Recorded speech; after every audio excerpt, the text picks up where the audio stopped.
saudara sebagai dokter spesialis di Rumah Sakit Mayapada, Kuningan. Betul. Saudara sebagai ahli ya, saudara pernah melakukan ini perawatan atau pemeriksaan terhadap anak korban David? Iya, Yang Mulia. Dalam posisi sebagai ketua tim pemeriksa itu atau sebagai apa? Saya sebagai dokter penanggung jawab utama. Penanggung jawab utama ya. Kapan mulai melakukan pemeriksaan? Jadi saya mulai memegang David itu hari Rabu malam, sekitar jam 12-an. Tepatnya sih mungkin masuk ke Kamis dini hari jam 1-an. Itu pasien pindah dari Rumah Sakit Medika ke Mayapada Kuningan.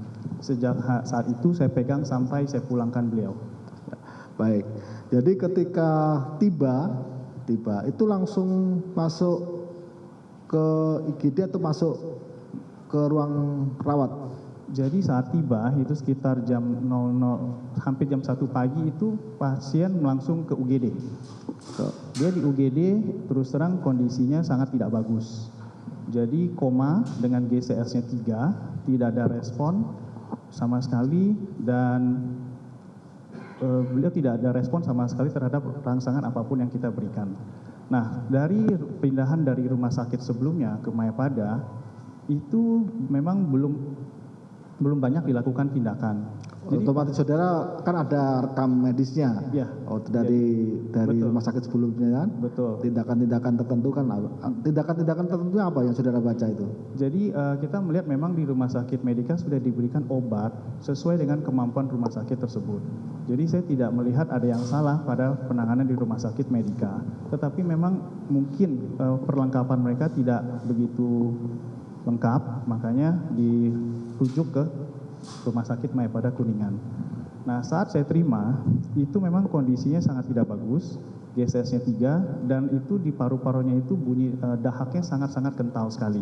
Saudara, ini agak dekat ya, suaranya biar agak keras. Ya. Baik, jadi itu kondisi awal. Ya. Terus akhirnya saudara itu automatically, maksudnya saudara ditunjuk sebagai penanggung jawab atau setiap pasien terus ada ditunjuk atau memang tugas saudara? Itu tugas saya yang mulia. Otomatis saudara tim ya, saudara penanggung jawabnya ya. Betul. Baik, apa tindakan yang saudara lakukan? Jadi saat kita terima karena dia sudah koma dengan GCS 3, itu langsung kita intubasi, arti kita langsung pasang alat bantu nafas. Karena refleksnya semua sudah hilang. Jadi kalau refleksnya sudah hilang, maka pasien tersebut akan cenderung untuk gampang terdapat infeksi yang akan memperberat. Nah, dari data rumah sakit sebelumnya dan dari pemeriksaan laboratorium yang kita lakukan saat itu infeksi yang sudah pasien dapatkan itu sangat-sangat berat sekali. Leukositnya sudah sampai 20 ribuan, marker infeksinya pun PCT pun sudah cukup tinggi di atas 4. Dan CRP atau peradangan itu sampai 200-an. Artinya ini anak memang terkena injury atau jejas yang sangat berat sekali. Maka waktu itu sekitar jam 1 pagian langsung pas di UGD Mayapada langsung kita intubasi, kita masukkan langsung ke dalam ventilator untuk melakukan pertolongan pertama. Nah, begitu sudah kita pasang intubasi dan ventilator, langsung kita CT scan dan kemudian itu langsung pindah ke ruangan ICU segera. Nah, di ICU itu kita lakukan resusitasi, kita memperbaiki semua jalan nafas, tanda-tanda vitalnya, dan ternyata memang itu infeksi parunya menjadi faktor kedua yang memperberat di luar daripada trauma yang dia alami sendiri. Ada infeksi paru? Ya, infeksi paru. Karena pasien kalau koma, dia tidak memiliki refleks batuk.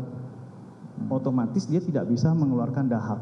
Nah, akibatnya kita harus pasang ventilator untuk kita mengevakuasi dahak sebanyak mungkin yang ada di paru-parunya.